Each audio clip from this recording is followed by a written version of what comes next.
In a world where there is currently so little to celebrate, it was refreshing to see the usually buttoned-up Christian Democrats let their hair down. For Friedrich Merz, it's a remarkable comeback. He has craved the top job for a quarter of a century.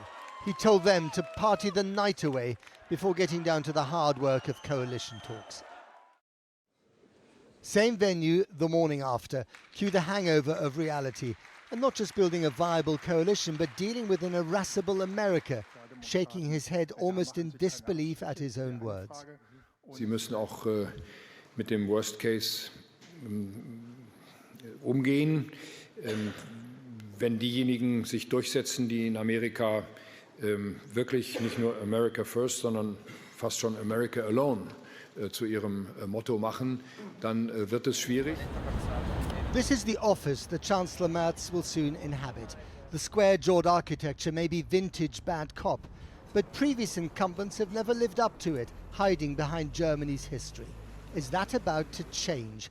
Merz appears to think so. He wants to make Germany more confident, and so does she.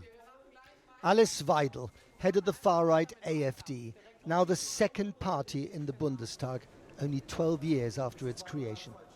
Mrs. Weidel, Matt Fried, Channel 4 News. How do you account for your success? How do you account for your success? Any answers? Actually, it's a historical victory for us. We have the best result ever in our history. Therefore, we are very happy. And the voters voted for a conservative move here in Germany. And let's see what the union makes out of it. And what will you do with that victory? Now we are having a press conference. As you know, you may ask your question later on because we have hundreds of journalists here. Hello. But instead of being wary of Trump and co, she embraces them. They did, after all, hail her repeatedly as the savior of Germany. Ja, ich habe heute Morgen, als ich mein Telefon anmachte bzw. draufgeschaut habe, entgangene Anrufe in der Nacht aus den USA erhalten, unter anderem auch von Elon Musk, der persönlich gratuliert hat. Ich werde telefonieren heute. Mit wem, das werde ich Ihnen jetzt hier nicht sagen, weil es gewissen Vertraulichkeitsstufen unterliegt. Aber wir sind im Austausch. Wir sind die Kraft in Deutschland, die international anerkannt ist, die im Gespräch mit allen Seiten ist. Und dazu gehört auch die Trump-Administration in Washington. One wonders whether one of those confidential calls might have been to Moscow. Like Trump, she says she wants closer relations with Vladimir Putin. The AfD may still be an extremist pariah for many Germans, but in today's Moscow and Washington, she fits right in, unlike the new chancellor. In Berlin, the Soviet-era military caps have been reduced to tourist trinkets, but the World War II bullet holes have been left as a warning from history, and the third anniversary of Russia's invasion of Ukraine is on everyone's mind. Berlin has seen and survived so much, of course, but not since these bullet holes appeared in these columns. In the Battle for Berlin in 1945, has the city and this country found itself in such an uncomfortable position. And that is mounting aggression from the east, from Vladimir Putin's Russia, but also increasing antagonism from its former protector, America, under Donald Trump, to the west. Steering that middle path, making Germany strong and confident, well, that'll be the trickiest task for the next chancellor. There are other issues, of course, limiting migration without being cruel, making German trains run on time again, rebooting the country's failed economic model, perhaps by making more bombs than cars, this time with Europe cheering on.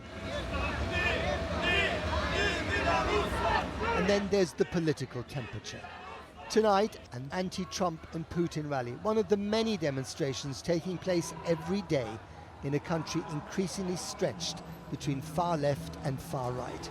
Oh, for those days when Germany was rich, comfortable and dull. Well, joining me now here in front of the Brandenburg Gate is Dr. Jens Zimmermann, a member of the SPD, who are going to negotiate the new government, we think. Jens, it's good to see you. Hello. You had a terrible night last night, Yes. the worst result in your history, and you were founded in 1887, I think. So that's bad news. Shouldn't you be going into opposition rather than trying to stay in government? that would be a reasonable answer. Definitely yes, but it is a dilemma we are in because the voters in Germany gave us a result which creates a huge headache, and it seems like there's simply no option for us to go into opposition, which seems crazy, but it seems like that's the way it is. Now, Friedrich Merz, the man most likely to be the next Chancellor, has hit the ground running with his rhetoric. I mean, he first of all said that Germany and Europe would have to free themselves from America, they'd have to be more independent. Then today he said that Europe was 5 minutes before midnight. Do you agree with him? I don't agree, and it shows how difficult these negotiations might be, because it seems like he's still on the campaign trail. Do you think he's too impulsive? I mean, this was what I was saying all day and night during the campaign.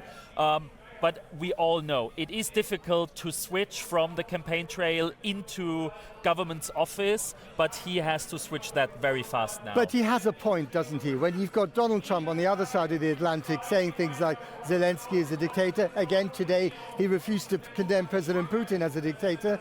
Europe has to fend for itself increasingly. I mean, it is obvious that this is now a very important moment in European history, and Germany plays an important role. And so Friedrich Merz has now probably an important position. And I think that's also why we as Social Democrats say, no, that is not the time to simply vanish into opposition, but to go into government. Right, but in order to be an effective and strong Chancellor, there are a couple of things that he needs to do, and he needs your support to do them. One of them, for instance, is to remove the debt brake so that Germany can spend more money on weapons, amongst other things. That's why the last government fell. Will the SPD support him on the debt brake? Yeah, we will support it. I mean, it was our thing during the campaign, and he was saying until last night, no, we won't do something like that. And he's changed his tune. He changed it, and I mean, it's even more crazy, because if you want to change the German constitution on that, you need a 2/3 majority, which won't be there in the new Bundestag. So it is on the table that, I mean, I will stay a member of the Bundestag until the next 4 weeks, and Friedrich Merz is now proposing the old Bundestag, the old parliament, having a vote on that. This is going to be very, very interesting. Do you think there's a chance that there won't be a coalition by Easter?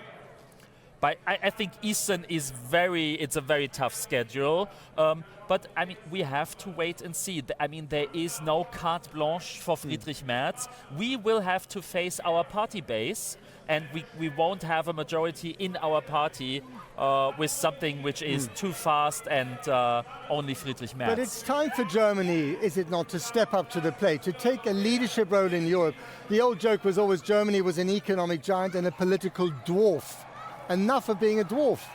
Yeah, but I mean, I have to say that we are in front of the Brandenburg Gate, and it's no surprise that we have this demonstration in support of Ukraine, and Zeitenwende is real. And but I agree. It's real as in rhetorical terms, but it hasn't been acted on, has it? No, I don't agree, because if I look at the UK defense budget, I don't see 100 billion extra money there. Yeah. Germany has it, but we need much, much more. So I agree, Germany has to step up, but there will be much more debates, because we will face the money question with our European friends. And as Social Democrats, you are very keen on social programs that cost money, so does defense. Is it actually possible to raise the defense budget, to whatever, 3.5% of GDP, and while at the same time doing all the social stuff that you care so deeply about? I think if we face the question, making social cuts to help Ukraine to increase defense spending, this will divide this society even more. We've seen the far right running at 40% in Eastern Germany. If 40%, 40, yes. 40. I know. So if Friedrich Merz is proposing a policy like that, I don't see a majority with the Social Democrats. So this shows it's going to be very tough. Dr. Jens Zimmermann, thank you very much for joining us here at the Brandenburg Gate.